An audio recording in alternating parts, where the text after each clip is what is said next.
গোটা রাজ্যের পাশাপাশি দক্ষিণ দিনাজপুর জেলার গঙ্গারামপুরে পশ্চিমবঙ্গ দিবস পালন করল তৃণমূল কংগ্রেস।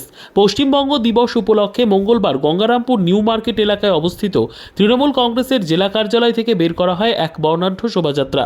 শোভাযাত্রায় হাজির ছিলেন গঙ্গারামপুর পৌরসভার চেয়ারম্যান প্রশান্ত মিত্র, ব্লক তৃণমূল কংগ্রেসের সভাপতি শঙ্কর সরকার, পৌরসভার ভাইস চেয়ারম্যান জয়ন্ত দাস সহ অন্যান্য তৃণমূল নেতৃত্ব। তৃণমূলের দলীয় কার্যালয় থেকে মিছিলটি বেরিয়ে শহরের চৌপতি, বাসস্ট্যান্ড সহ বিভিন্ন এলাকা পরিক্রমা করে। এদিনের মিছিল থেকে সাধারণ মানুষের প্রতি সম্প্রীতির বার্তা দেন তৃণমূল কংগ্রেস নেতৃত্ব। প্রসঙ্গত, তৃণমূল কংগ্রেসের মতে পয়লা বৈশাখ হলো বাংলার সংস্কৃতির প্রতীক।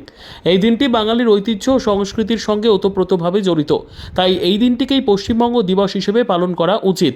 সেই মতো গোটা রাজ্যের পাশাপাশি দক্ষিণ দিনাজপুর জেলার গঙ্গারামপুরেও পালিত হলো পশ্চিমবঙ্গ দিবস। এ বিষয়ে পৌরসভার চেয়ারম্যান প্রশান্ত মিত্র জানিয়েছেন,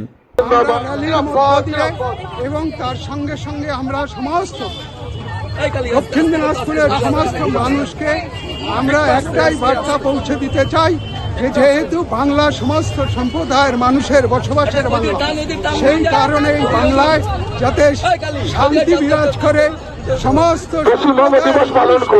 নিয়ে যে সম্প্রীতির বার্তাটা আমরা সমস্ত মানুষের কাছে আজকে এই র্যালির মাধ্যম দিয়ে এই যে দিবস, পশ্চিমবঙ্গ দিবস, সেই দিবসকে পালন করার সঙ্গে সঙ্গে আমরা সমস্ত মানুষকে বার্তা পৌঁছে দিতে চাই যে যাতে সম্প্রীতি বিরাজ থাকে, সমস্ত মানুষ যাতে সুখে স্বচ্ছন্দে তারা বসবাস করতে পারে, এই বার্তাটাই আমরা সমস্ত গঙ্গারামপুরবাসী তথা জেলাবাসীকে আমরা এই বার্তাটা পৌঁছে দিতে চাই এই দক্ষিণ দিনাজপুর জেলা তৃণমূল কংগ্রেসের পক্ষ থেকে।